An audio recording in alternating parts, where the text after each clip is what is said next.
Thanks for joining us. I'm Talia Milowich. And I'm Ty Carpenter. Welcome to Newswatch. Southeast Ohio is heading into another major heat wave. For the latest on this week's soaring temperatures, let's hear from forecaster Steve Nedlick. Hey guys, it's been a hot one out there today. We already are seeing upper 80 temperatures, and we do have a bunch of humidity that's slowly making its way into our region. So that's why as of tomorrow at about 11 a.m., we are all going to be under a heat advisory. And this is spanning pretty much all of the state and surrounding states because we're going to get those heat indexes up into the triple digits. So it'll be something to keep an eye on tomorrow, and definitely bring some water if you're heading out the door. Right now, we're really not getting any relief from that heat because there's really no rain around. The radar pretty clean, and it's going to stay that way as we head into the overnight hours, an overnight low of 69 degrees with that humidity. So we're really not going to get any relief overnight. So keep those windows closed and those fans on because it could be a little muggy tonight. And with all this mugginess, some pop-up showers are going to be available as we head into the end of this week. Mugginess is going to keep pushing in as we head later into this heat wave because there's just going to be more of it being pulled up from the south. And with that, the heat wave is going to push on, but we'll break into that more in my full forecast, so stay tuned. Thanks, Steve. If you're looking for local places to beat the heat, you can check out these spots to stop in and cool off. Here in Athens, you can check out the public library in the Athens Community Center during business hours. The Hawking Athens Perry Community Action Program, or HAPCAP, will also open these locations, listed on your screen, as cooling centers. In Portsmouth, the Salvation Army will be open from 9 a.m. to 4 p.m. tomorrow, and the Counseling Center on Washington Street will be open 9 to 5 for the rest of the week. Residents of Ohio and Marion counties can now apply for federal assistance to help recover from last month's severe floods that killed 9 people. Earlier today, President Donald Trump approved a major disaster declaration, sending nearly $12 million in federal aid to West Virginia. The funds can be used for temporary housing, home repairs, and other programs to help those affected by the floods. If you are eligible, you can call the number on your screen or download the FEMA app. Former Nelsonville City Council member Greg Smith is suing the city of Nelsonville. This is in response to a lawsuit filed against Smith back in May. The former council member claims he is owed 2.5 months' pay from the city, from December 2023 to February 2024 when he resigned. Nelsonville claims that Smith waived the money due to a settlement in December of 2023. That agreement states he would, quote, not seek any further compensation or benefits from Nelsonville. Athens Mayor Steve Patterson is the only mayor on Governor Mike DeWine's property tax reform working group. The group will hold their first meeting tomorrow. Patterson says he is already receiving emails from Ohio residents about their taxes and emails from state organizations about their funding being impacted by changes to property taxes. He says he joined the group out of concern for Southeast Ohio counties that would be devastated by proposals at the state legislature. We've got representation from school districts, superintendents. We've got representation from county auditors, county treasurers, county commissioners, and then there's myself. So I'll be, doing the yeoman's work of bringing the voice of cities, towns, and villages into this conversation. The working group has a deadline of September 30th to provide concrete proposals. 2 counties in Southeast Ohio are receiving almost $80 million in development grants. Muskingum County is getting $20 million for a water and wastewater treatment plant in Jackson Township, while Coshocton County is getting nearly $60 million for infrastructure upgrades for the Conesville Industrial Park project. The grants comes from Governor DeWine's All Ohio Future Fund, which focuses on infrastructure for large project sites to bring more economic development to the state. Ohio's state budget is giving $20 million to an initiative promoting fathers' roles in their children's lives. That's on top of the $2.5 million already going to the Ohio Commission on Fatherhood. The initiative is supported by the Center for Christian Virtue, Ohio's largest conservative lobbyist group. The initiative comes as Republicans are pushing to raise marriage and birth rates. The Ohio Supreme Court is set to hear the case over the state's law banning minors from receiving gender-affirming care. House Bill 68 prevents doctors from prescribing hormones, puberty blockers, or performing gender reassignment surgery before patients turn 18. Back in April, an appeals court ruled the law was unconstitutional. Governor DeWine originally vetoed the law, but the state legislature overrode him in January 2024. No official dates have been set for oral arguments. New details reveal President Trump's name is in the Epstein files, though the context is unknown. This as a federal judge is pumping the brakes on efforts to unseal documents in the Jeffrey Epstein case. Today, the judge denied a Justice Department request to release additional grand jury material from the investigation. Earlier this month, the department said that it would not release any new documents and insisted there is no proof Epstein had a list of powerful clients or that he was murdered in jail. This comes as the DOJ faces mounting pressure over transparency in the case. We should release the Epstein files. It is what Donald Trump campaigned on. It's what Attorney General Pam Bondi talked about this February when she said the Epstein client list was, quote, sitting on her desk right now. Why don't we have that client list? Because the grand jury docket is still under seal, the judge ordered a new case to be opened. The testimony that the department seeks to release, however, is only a small portion of the documents related to the investigation. President Donald Trump announces trade-related developments involving 3 nations, including a new deal with Japan. Reed Binion has the latest on the deals as the deadline for reciprocal tariffs approaches. But I just signed the largest trade deal in history. I think maybe the largest deal in history with Japan. President Donald Trump on Tuesday touting what he described as a massive trade deal with Japan, America's 5th largest source of imports. The long-awaited agreement includes a 15% reciprocal tariff on Japanese goods exported to the United States. The deal also calls for Tokyo to invest $550 billion into the U.S. Trump said America will receive 90% of the profits, but didn't say how those investments would work or how the profits would be calculated. Also Tuesday, Trump said he and President Ferdinand Marcos Jr. of the Philippines reached a trade agreement.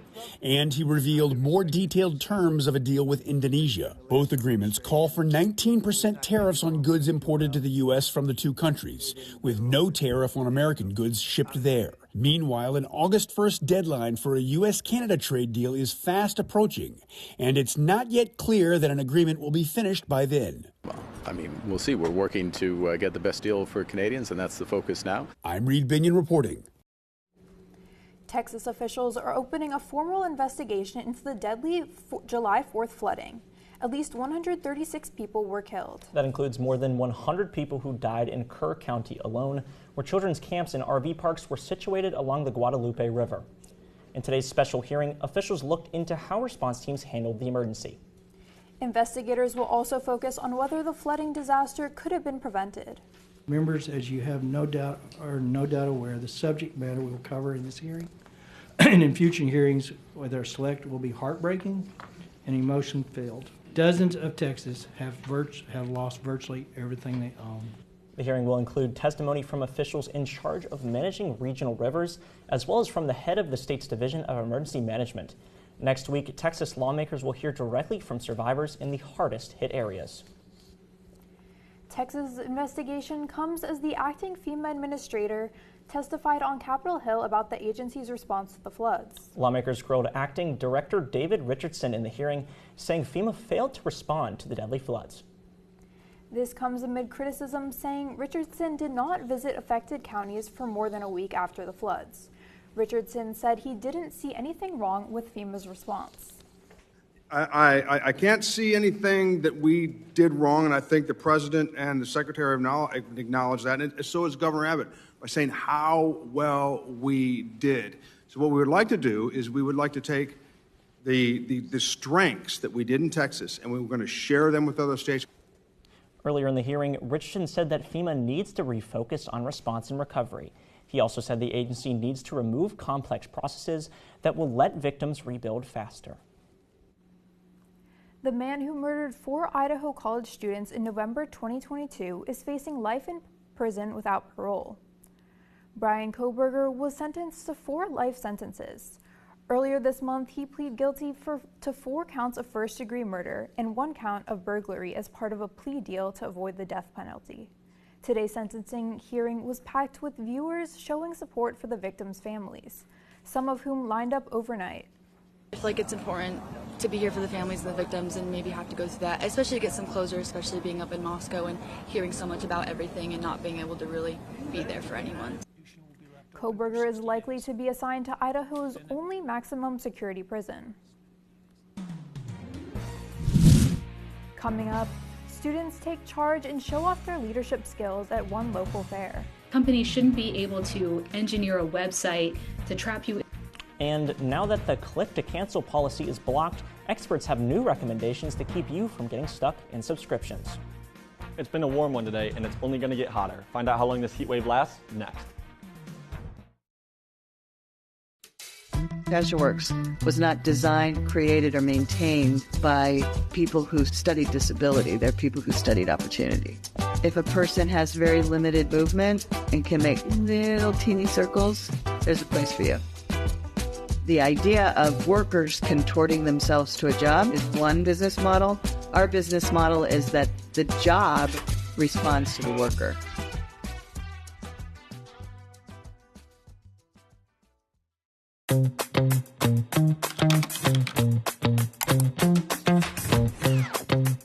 PBS viewers believe that businesses that sponsor PBS on WOUB Public Television have a commitment to quality and excellence. Sponsoring a PBS television program offers your business a unique opportunity to connect with a highly engaged, loyal, and trustful audience in a clutter-free environment, leading to increased brand awareness, positive perception, and potential for higher customer engagement. Your sponsorship is important to the community, and the rewards come back to you in the form of loyal customers. Align your organization with America's most trusted news and public affairs network. WOUB Public Television is worthy of your trust. Contact Corporate Support Director Kathy Malesic at 740-593-4909 or online at woub.org/support. We're on the precipice of a great discovery. I love it. Welcome! Whoa, Nelly! Let's set this palace on fire. I love it. Welcome to the News Hour. What does it mean politically? I love it. Oh. Fasten your seatbelt. I love it.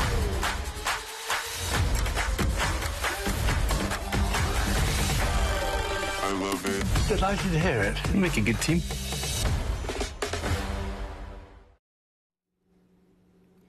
Vinton County Fair lets local students grow as people while showing off their growing animals. I got to attend the fair and see the work everyone has put on over the past few months. Pigs, chickens, goats, and many more animals are being shown off at the fair all week. Students part of groups like 4-H and FFA are not only learning more about these animals, they're also learning more about themselves. I used to be really shy and would have definitely turned this down. Through her 7 years at 4-H, Goodson has learned life skills along with learning more about her chickens. I really like my chicken. Like, sometimes they get on my nerves, but like, I really like them and they're sweet and they're my babies and I love animals. Though she grew up with chickens, she only began showing them 2 years ago. I was too scared to do it by myself. Like, I had no clue how to take care of animals. She was one of 300 to 400 students that had a role in the fair this year. These students begin prepping for the fair months in advance, as early as December. It all starts a few months after this one ends, so these kids work year-round. The fair board encourages local students to get involved and leaves much of the planning up to them. This is about the kids, this is about them learning life skills, how to talk to people, how to do stuff. The fair gives them a place to showcase the skills they have been working on and show off for their friends and family.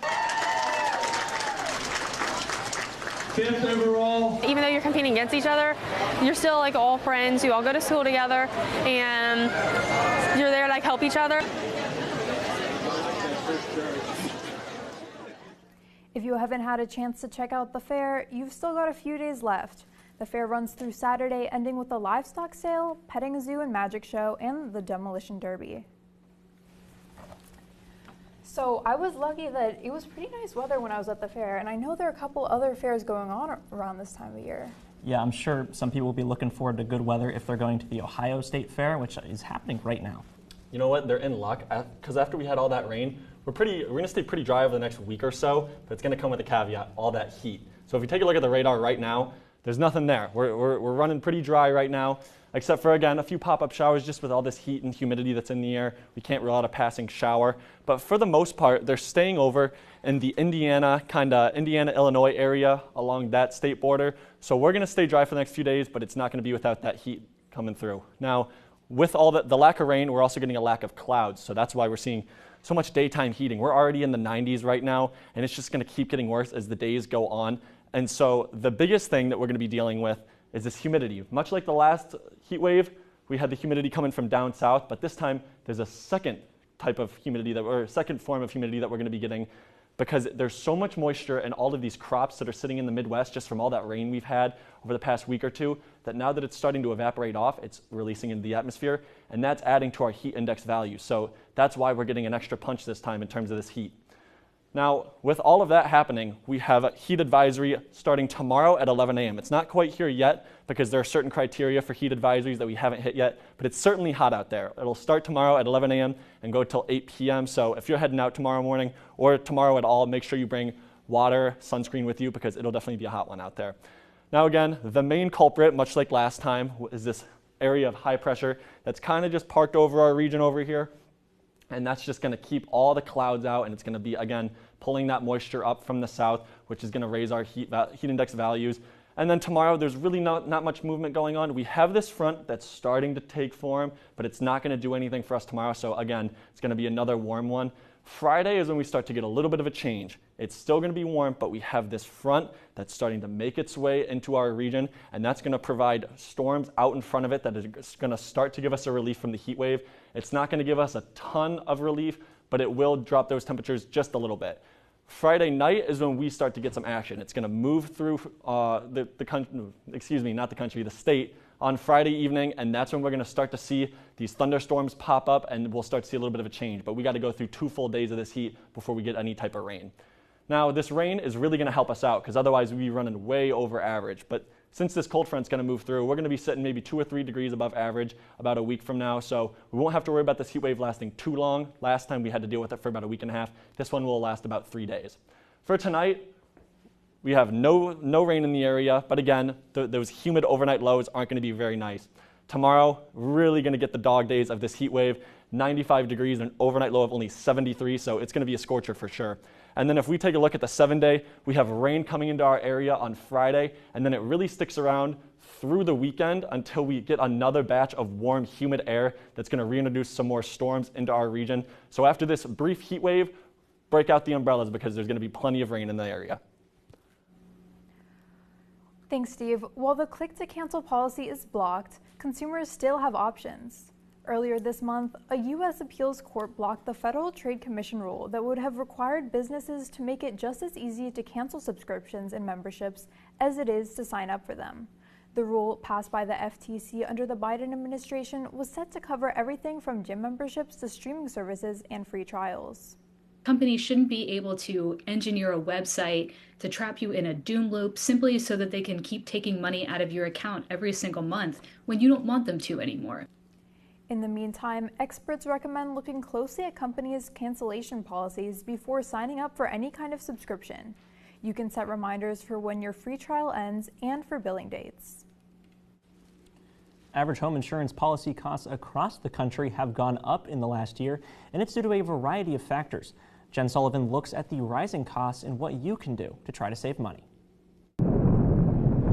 From ravenous wildfires to devastating tornadoes, natural disasters are becoming more frequent and more intense. Last year, there were 27 confirmed weather and climate disasters in the U.S., with losses exceeding $1 billion, according to NOAA. Because of this, many home insurance companies are raising policy rates. There are more natural disasters happening, and they're affecting more homes. Holden Lewis with NerdWallet says they recently conducted a survey among homeowners and found 54% said their premiums have gone up in the last 12 months. These rate hikes aren't specific to certain states, it's nationwide. They end up having to pass along some of those costs to states that might have lower fewer natural disasters. State Farm recently raised home insurance rates by an average of 27.2% in Illinois. They say it's because in 2024, for every dollar they collected from policyholders, State Farm paid out $1.26.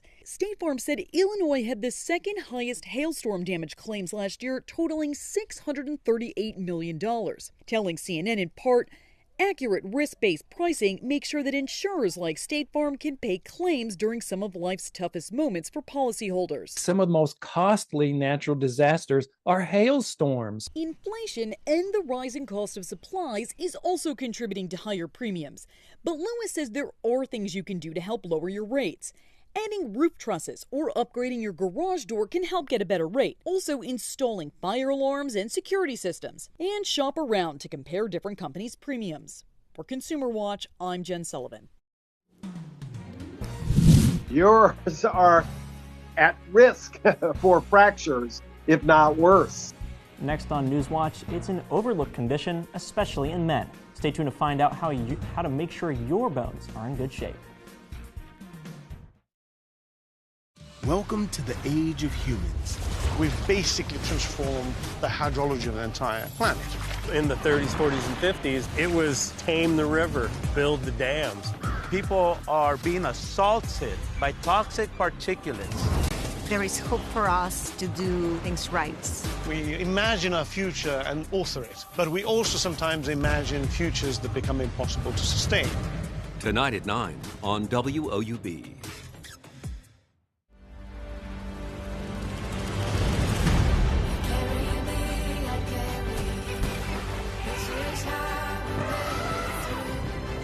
Ready to go.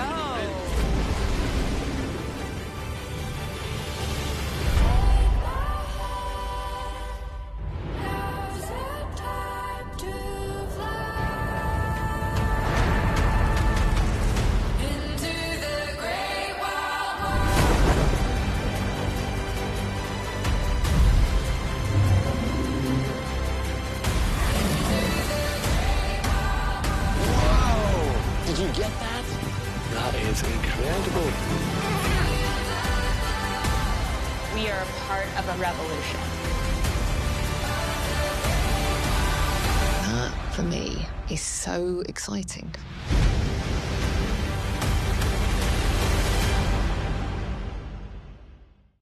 Next time on The Great American Recipe. It's time for the Great American Recipe Bake Sale. This is the week that I need to bring it. I baked a bread once in my life, and it did not come out very well. I am really nervous. Use your intuition. You're going to pull it off, right? Yes, I am. Fry like the wind, girl. Hey, pumped up, look at it. I don't know if I'm going to have enough time to finish these. Moment of truth. They're beautiful. I would buy all of them. Friday at 9 on WOUB. Thanks for joining us. Osteoporosis is a disease that weakens bones and causes them to break easier. It is also often overlooked by men.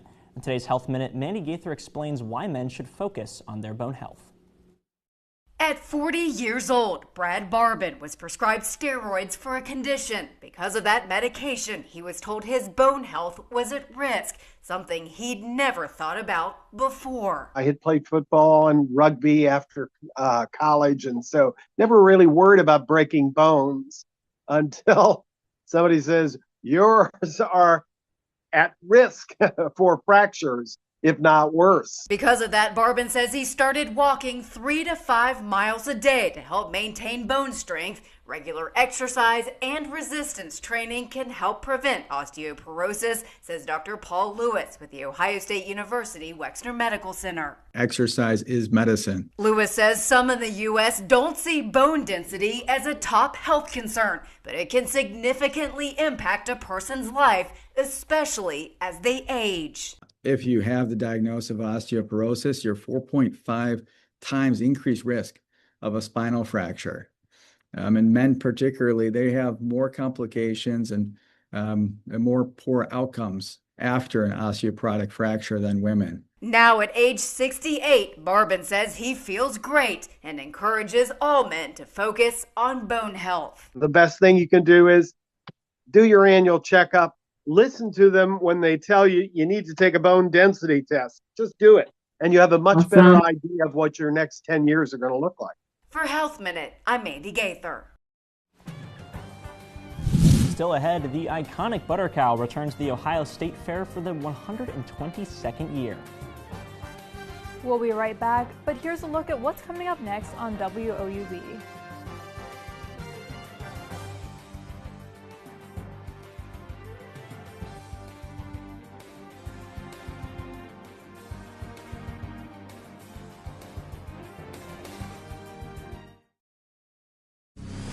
The epic story of the remaking of the Middle East. We will not let the world's most dangerous regime get the world's most dangerous weapons.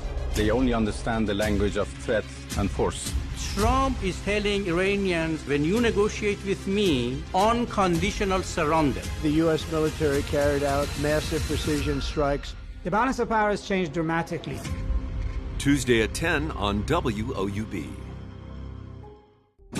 New York City is driven by the real estate business. My home was taken away because of deed fraud. With the property values going up, the sharks come out. Their interest is prime real estate. They want to push out the community. They're literally robbing people. Our landlord does not want us in the building. They don't care if they're taking families' homes away. This is a business to them. Monday at 10 on WOUB. Asking tough questions to those in power. There is this consensus that Democrats are somehow out of touch with the voters. All of us have to do a better job of seeing the very real pain that exists across this country. What did you make of the high degree of dysfunction within the Republican conference? I always felt that it was broken. And covering events as they unfold. This continues to be a dangerous situation. Almost everyone is either evacuated or lost a home in this fire.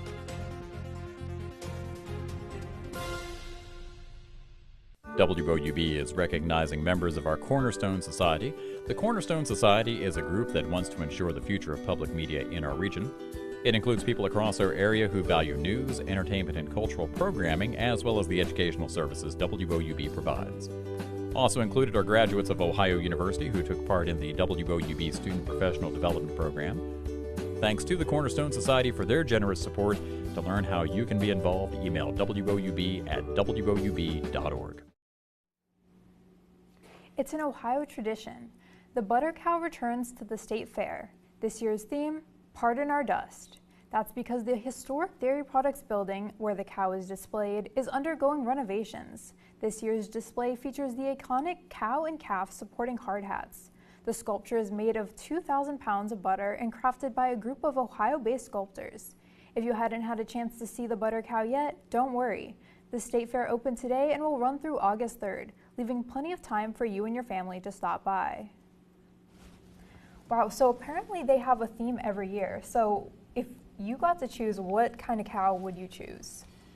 It's a really tough question. Honestly, I think I'd probably go for like a space theme, like a space cow. That's fair. I would choose a chef cow, like one that was just cooking up dishes. Now I know one thing though, they better have AC in that building because otherwise these cows are gonna melt.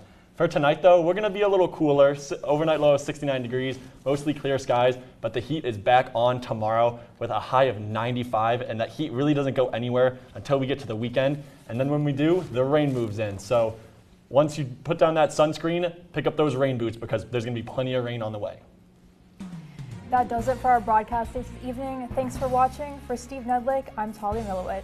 And I'm Ty Carpenter. Stay tuned for the PBS NewsHour coming up next. Have a great night.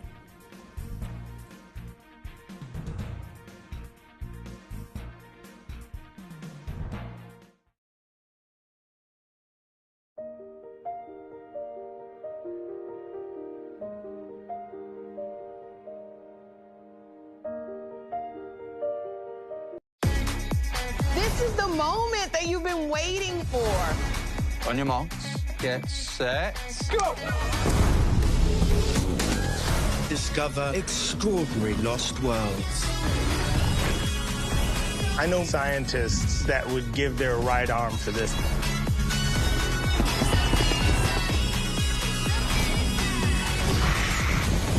This is heaven. Hope y'all ready.